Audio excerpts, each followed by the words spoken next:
దానం నాగేందర్ వ్యాఖ్యలు పరిశీలించిన తర్వాత నిర్ణయం తీసుకుంటామన్నారు పిసిసి చీఫ్. ఇటీవల ఓ ఇంటర్వ్యూలో కేసీఆర్ కేటీఆర్లను దానం నాగేందర్ ప్రశంసించారు. టీచర్ ఎమ్మెల్సీ ఎన్నికల్లో మిత్రపక్షాలకు మద్దతుంటంటూ మహేష్ కుమార్ గౌడ్ చెప్తున్నారు. గ్రాడ్యుయేట్ ఎమ్మెల్సీ అభ్యర్థిని 2-3 రోజుల్లో ప్రకటిస్తామంటున్నారు పిసిసి చీఫ్. 4 పేర్లు పరిశీలనలో ఉన్నాయంటున్నారు. ఎక్కువ మంది all force chairman Narender Reddy పేరు ప్రతిపాదిస్తున్నారంటూ మహేష్ కుమార్ గౌడ్ వెల్లడించారు. వచ్చే 20 ఏళ్లు దృష్టిలో పెట్టుకొని పనిచేయాలని హైకమాండ్ వార్నింగ్ ఇచ్చిందంటున్నారు. ఇక అందరి రిపోర్టు కేసీ వేణుగోపాల్ దగ్గర ఉందంటున్నారు మహేష్ కుమార్ గౌడ్. ఈ నెల చివరి నాటికి పార్టీలో అన్ని కమిటీలు ఏర్పాటు చేస్తామంటున్నారు మహేష్ కుమార్. పనిచేసిన వారందరికీ పదవులు ఇస్తామని, కార్పొరేషన్ పదవుల భర్తీ నెలాఖరులో ఉంటుందంటూ మహేష్ కుమార్ వెల్లడించారు. మొత్తం మీద అనేక ఆసక్తికర అంశాలను పిసిసి చీఫ్ చిట్చాట్ ద్వారా మీడియాతో పంచుకున్నారు. కార్పొరేషన్ పదవుల భర్తీతో పాటు ఇక పిసిసి అంశాలు, అలాగే ఎమ్మెల్సీ అభ్యర్థికి సంబంధించిన అంశం, దాంతోపాటు ఇక పార్టీలో ప్రతి ఒక్కరి ప్రోగ్రెస్ రిపోర్టుకు సంబంధించి కొన్ని ఆసక్తికర అంశాలైతే మహేష్ కుమార్ గౌడ్ చేశారు. మరీ ముఖ్యంగా దానం నాగేందర్ వ్యవహారంపై ఆయన స్పందించారు. ఆయన వ్యాఖ్యలు పరిశీలించిన తర్వాత సరైన నిర్ణయం తీసుకుంటామంటూ పిసిసి చీఫ్ చెప్తున్నారు.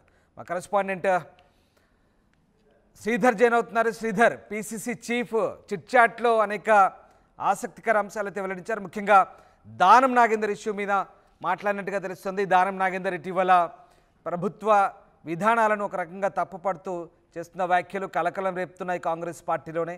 సో పిసిసి చీఫ్ ఏమంటున్నారు? అటు దానం నాగేందర్ వ్యాఖ్యలు ప్రస్తుతం కాంగ్రెస్ పార్టీలో కలవర పెడుతున్నాయి. ఒకవైపు కాంగ్రెస్ పార్టీలోనే దానం నాగేందర్ ఉన్నాడని కాంగ్రెస్ నేతలు చెప్తుంటే, ఆయన చేసినటువంటి ప్రభుత్వంపై కానివ్వండి, ప్రభుత్వ తీరుపైన చేస్తున్నటువంటి వ్యాఖ్యలు ఏవైతే ఉన్నాయో అవి పార్టీని ఇరుసు పెట్టే విధంగా ఉన్నాయని చెప్పొచ్చు. అలాగా గతంలో ఒకవైపు చూసిన దానం నాగేందర్ సంబంధించి హైడ్రాను వ్యతిరేకించినటువంటి దానం నాగేందర్ తాజాగా ఈ కార్ రేసుకు సంబంధించినటువంటి అంశం మీద మాట్లాడుతూ ఒక ఇంటర్వ్యూ కూడా ఈ కార్ రేస్ ఏదైతే ఉందో దాని వల్ల సంబంధించి హైదరాబాద్ కు బ్రాండ్ ఇమేజ్ పెరిగిందని చేసినటువంటి వ్యాఖ్యల పట్ల కూడా పిసిసి చీఫ్ అయ్యారు. దానం వ్యాఖ్యలు కూడా ఈరోజు చిట్చాట్ చేసినటువంటి పిసిసి దానం వ్యాఖ్యల పట్ల కూడా దాన్ని పరిశీలించి తర్వాత నిర్ణయం తీసుకుంటామని చెప్పి కూడా దానం నాగేందర్ పట్ల తెలపడం కాకుండా అనేక ఇంట్రెస్టింగ్ కామెంట్స్ పిసిసి తన సంబంధించినటువంటి ఆ చిట్చాట్ లో కూడా మీడియా ప్రతినిధులకు తెలిసినటువంటి సిచ్యువేషన్ ఉంది. అది ఆ కేటీఆర్ ను ప్రశంసించినటువంటి అంశంతో పాటు దానం వ్యాఖ్యలు తీసుకుంటామని చెప్పింది. మరొకవైపు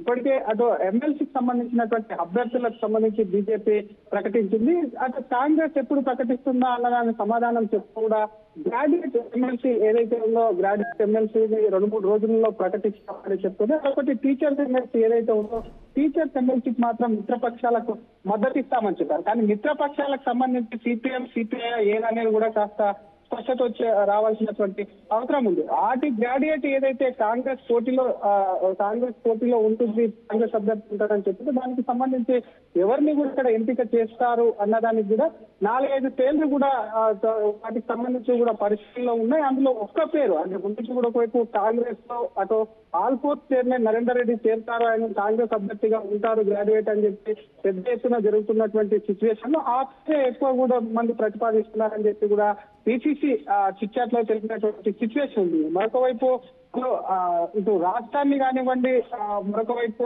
అటు హైదరాబాద్ కు సంబంధించి కానివ్వండి 20 ఏళ్ళకు కూడా హైదరాబాద్ ను 20 ఏళ్ల పాటు అభివృద్ధి దృష్టిలో పెట్టుకొని కూడా ఒకవైపు ముందుకు వెళ్ళాలని చెప్పి హైకమాండ్ వార్నింగ్ ఇచ్చిందంటూ కూడా ఒకవైపు అటు పిసిసి చెప్పడం అనేది కూడా గమనార్హం. ఎందుకంటే మొన్నే చూసాం ఒకవైపు కేసీ వేణుగోపాల్ వచ్చారు, ప్రస్తుతం ఉన్నటువంటి సిచ్యువేషన్ అటు పొలిటికల్ అఫైర్స్ కమిటీలో కూడా ఇటు ప్రభుత్వం పట్ల కానివ్వండి, మంత్రుల పట్ల ఉన్నటువంటి దాన్ని ఇక్కడ ఉన్నటువంటి ప్రజా వ్యతిరేక ఉన్నటువంటి ప్రజల పట్ల కాంగ్రెస్ తీరు పట్ల ఉన్నటువంటి వాళ్ళ వైఖరి పట్ల అన్నిటిపైన కూడా ఒకవైపు రిపోర్ట్ కాంగ్రెస్ తో కూడా ఒకవైపు సమీక్ష నిర్వహించినటువంటి సిచ్యువేషన్ ఉంది. కాబట్టి అందరి రిపోర్ట్ కూడా కేసీ వేణుగోపాల్ దగ్గర ఉంది. కాబట్టి 20 ఏళ్లు అభివృద్ధిని దృష్టిలో పెట్టుకొని పనిచేయాలని హైకమాండ్ వార్నింగ్ ఇచ్చిందని చెప్పకనే చెప్పాడు. మరొక పక్క అటు పార్టీకి సంబంధించినటువంటి కమిటీలు కొత్త పిసిసి కొత్త కమిటీలు వేయలేదు కాబట్టి ఆ కమిటీలకు సంబంధించినటువంటి దాన్ని కూడా ఈ నెల చివరిలోపు కూడా ఏర్పాటు చేస్తామని చెప్తుంది. మన ఇంకా కాంగ్రెస్ పార్టీ అధికారంలోకి వచ్చి 7 ఏళ్ళు అయినప్పటికీ కూడా చాలా వరకు కూడా చాలా మంది కూడా పదవుల కోసం ఆశిస్తున్నారు. పార్టీ కోసం 10 ఏళ్లు ప్రతిపక్షంలో ఉన్నటువంటి వాళ్ళు ఎదురు చూస్తున్నటువంటి కార్పొరేషన్ చైర్మన్ల అయితే ఏవైతే ఉన్నాయో వాటిని కూడా ఈ నెలాఖరులో భర్తీ చేస్తామని చెప్పినటువంటి పిసిసి దాంట్లో ప్రధానంగా దానం కామెంట్స్ మొదటగా చెప్పుకున్నటువంటి దానం శ్రీధర్ అంటే దానం నాగేందర్ వ్యవహారానికి సంబంధించి పిసిసి ఏ రకంగా తీసుకుంటుంది? ముఖ్యంగా దానం నాగేందర్ బ్లాక్ మెయిల్ ధోరణిలో వెళ్తున్నారని పార్టీ భావిస్తుందా లేదా లైట్ తీసుకుంటుందా? ముఖ్యంగా అటు ఫార్ములా వ్యవహారంతో హైదరాబాద్ బ్రాండ్ ఇమేజ్ పెరిగిందంటున్నారు. అట్ ద సేమ్ టైం హైడ్రాతో ఇమేజ్ తగ్గింది, పరుగు పోయిందంటూ దానం వ్యాఖ్యానించడం, అట్లాగే ఓ డీసీపీకి సంబంధించి ఆయన ఘాటుగా డీసీపీ పనితీరు మార్చుకోవాలంటే హెచ్చరించడం, ఇట్లన్నీ ఈ వ్యవహారాలన్నీ కూడా ప్రభుత్వానికి వ్యతిరేకంగా మాట్లాడుతున్న తీరును మరి పార్టీ ఏ రకంగా తీసుకుంటుంది? డెఫినెట్ గా మీరన్నట్టే రామదాస్ మీ వ్యాఖ్యలను ఏకీభవించవచ్చు. ఎందుకంటే దానం వ్యవహారం చేరినప్పటి నుంచి కూడా పార్టీలో ఒకవైపు చర్చనీయాంశం మారింది. ఆయనకు పార్టీకి సంబంధించి ఎప్పుడైతే కాంగ్రెస్ పార్టీలో చేరారని చెప్పారో వెంటనే సికింద్రాబాద్ అభ్యర్థిగా నిలబెట్టిన కాక ఎన్నికల్లో ఓడిపోయినప్పుడు కూడా మంత్రి పదవి ఇస్తారని ఒకవైపు పెద్ద ఎత్తున చర్చ జరిగింది. ఆ తర్వాత జరిగినటువంటి పరిణామాల్లో కాంగ్రెస్ పార్టీ ప్రతిష్టాత్మకంగా తీసుకున్నటువంటి హైడ్రా ఏదైతే ఉందో హైడ్రాను వ్యతిరేకించడం, డీసీపీతో వివాదం పెట్టుకోవడం, ఆ డీసీపీకి సంబంధించి కూడా నేనే కూడా ఒకవైపు దానం ఆ డీసీపీని గురించి కూడా మాట్లాడుతూ అధికారులు వస్తుంటారు పోతుంటారని వ్యాఖ్యలు ఏవైతే ఉన్నాయో ఇవన్నీ ప్రభుత్వానికి చెడ్డ పేరు కలిగిస్తున్నాయని చెప్పి కూడా ఒక చర్చ అయితే జరుగుతుంది. మరొక పక్క క్రూషియల్ గా హైదరాబాద్ లో కాంగ్రెస్ కు ఒక్క సీటు కూడా దక్కలేదు. ఇక్కడ ఉన్నటువంటి ప్రజల్లో వ్యతిరేకత ఉంది కాబట్టి వచ్చేటువంటి కార్పొరేషన్ జిహెచ్ఎంసీ ఎన్నికల్లో ఏదైతే ఉందో దాంట్లో గెలవాలంటే ఖచ్చితంగా పార్టీకి సంబంధించి కూడా ఇక్కడ ఉన్నటువంటి ఓటర్లకు భరోసా కల్పించాలని చేసినటువంటి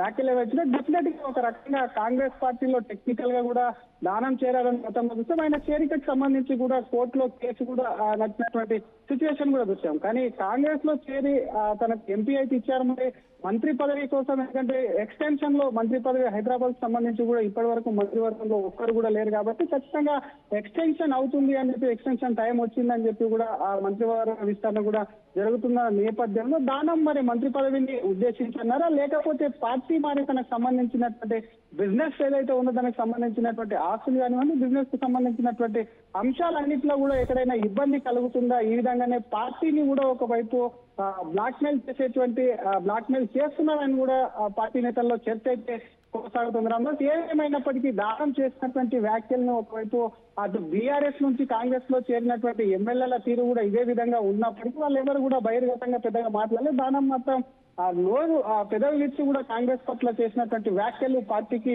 నష్టం కలగడం కాకుండా పార్టీలో కొత్త ఆందోళనకరమైనటువంటి వాతావరణం కూడా క్రియేట్ చేస్తున్నటువంటి పరిస్థితి ఉంది. Right, yes, thank you Sridhar. So PCC chief chit chat సందర్భంగా ఆసక్తికర వ్యాఖ్యలు చేశారు. ముఖ్యంగా దానం నాగేందర్ వ్యవహార శైలిని తాము పరిశీలిస్తున్నామన్నారు. ఆయన మాటలు పరిశీలించిన తర్వాత నిర్ణయం తీసుకుంటామన్నారు. ఇటీవల ఓ ఇంటర్వ్యూలో కేసీఆర్లను దానం ప్రశంసించారు. అటు మరోవైపు టీచర్ ఎమ్మెల్సీ ఎన్నికలపై కూడా ఆయన స్పందించారు. మిత్రపక్షాల మద్దతు ఉంటుందన్నారు.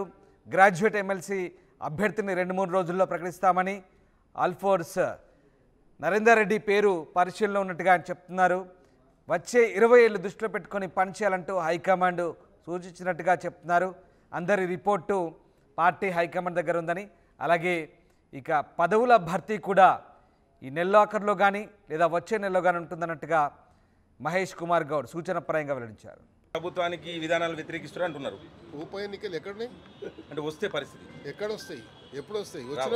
వచ్చినప్పుడు ఫైట్. నేను ఫైటర్ని ఎమ్మెల్యే రాజీనామా చేసే ఫైట్ చేసిన నేను మళ్ళీ ఉప ఎన్నికలు భయపడతాను. ప్రపంచంలో ఏ మూల ఏ క్షణం ఏం జరుగుతుందో వేగంగా తెలుసుకోవడానికి తొలి వెలుగు వాట్సాప్ ఛానల్ని ఫాలో చేయండి.